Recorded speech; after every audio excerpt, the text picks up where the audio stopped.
And we begin tonight with a live look over Palo Pinto County, where a fast-moving fire has exploded in growth.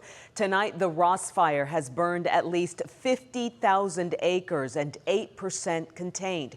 You can see there the thick smoke billowing up into the air. This after we watched at least one home burn down today. Yeah, this afternoon we learned several buildings have been destroyed and multiple roads are blocked off right now. Fortunately, we haven't had any injuries so far, but at least two school districts canceled classes today, Perrin-Witt and Grayford. In fact, Grayford ISD just announced again they'll be closed tomorrow. WFAA has an entire team covering this fire from every angle tonight. Aaron Heft and Richard Solomon spent the day tracking communities impacted by the smoke and the flames. Pete will show us how the extreme dry weather factors in, and stations monitoring the major roads right now. But I want to start on the ground with Aaron, who is in the middle of a burn scar right now. Tens of thousands of acres burning across Palo Pinto and Jack counties.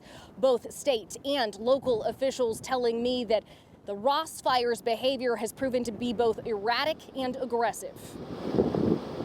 Charred earth mile after mile, the northeast burning fire moving quickly over extremely dry land. They're more willing. Officials addressing concerns early in the day. And with it being warmer and drier and then the wind in the area, it does carry fire through the fuels more readily.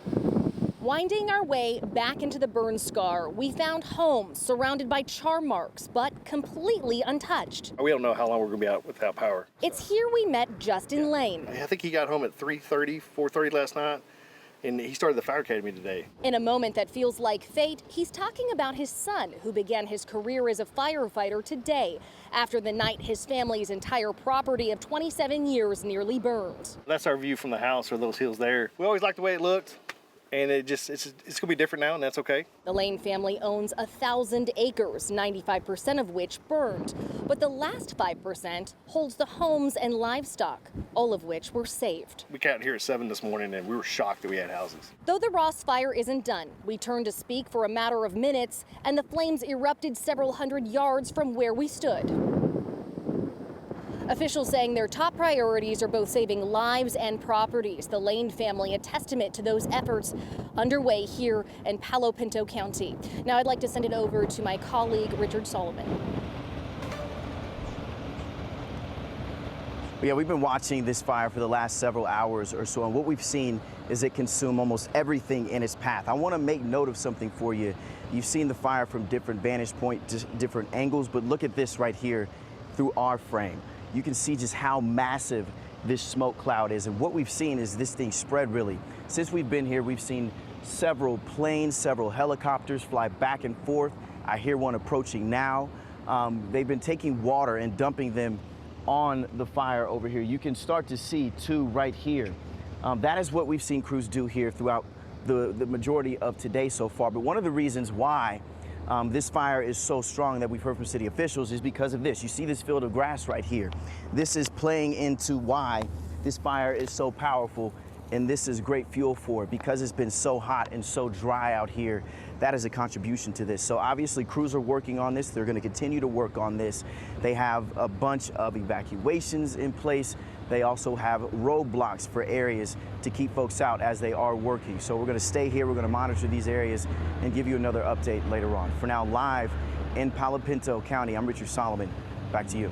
All right. Thank you very much, Richard. Hard to put into words what we're seeing behind him there. Yeah, and we should note that Governor Greg Abbott says FEMA has approved the state's request for a fire management assistance grant because of this large fire. As we have reported, it has spread quickly, and this triple-digit heat has made battling it, Pete, even more difficult. It's probably about a 104 out there right now, maybe 105. The humidity's 14–15%. Pretty low. You know, so it's, and as Richard pointed out there, I mean, it's just, I mean, the vegetation's just all dormant right now. So, I mean, it's just kindling right now for this fire. Over 50,000 acres and growing. I mean, if you look at some of those live shots that we showed earlier, I mean, even with all the support they have, I mean, that number is just going to go up. I'm trying to find out how often we can get updates from the Texas A&M Forest Service because it's clearly over 50,000 acres right now. Yeah, those images reminded me a lot of when I lived in Southern California, and you'd see wildfires that of that size, Yeah, yeah. scope and size. Yeah. Let me show you this right now. So it's not just the one. That's the biggest one right now. That's the 50,000 acres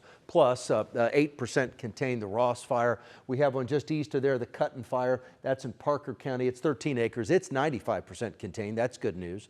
This one's 75% contained, 57 acres in Wise County, the Pecan Fire. And then down here in Hamilton County, the Rio Escondido is 2,650 acres. It's 50% contained. So we'll keep an eye on these. We're going to keep you updated. Look at the smoke here. So this is Possum Kingdom Lake.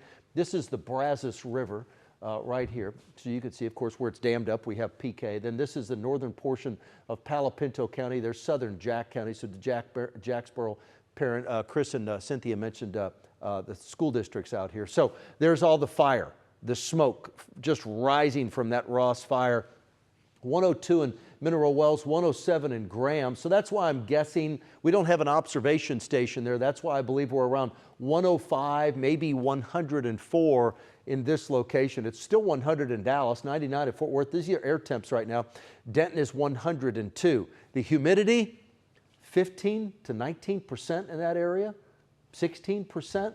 Back here in the Metroplex, 21%. Dallas, same thing at Fort Worth. So it's dry and it is hot.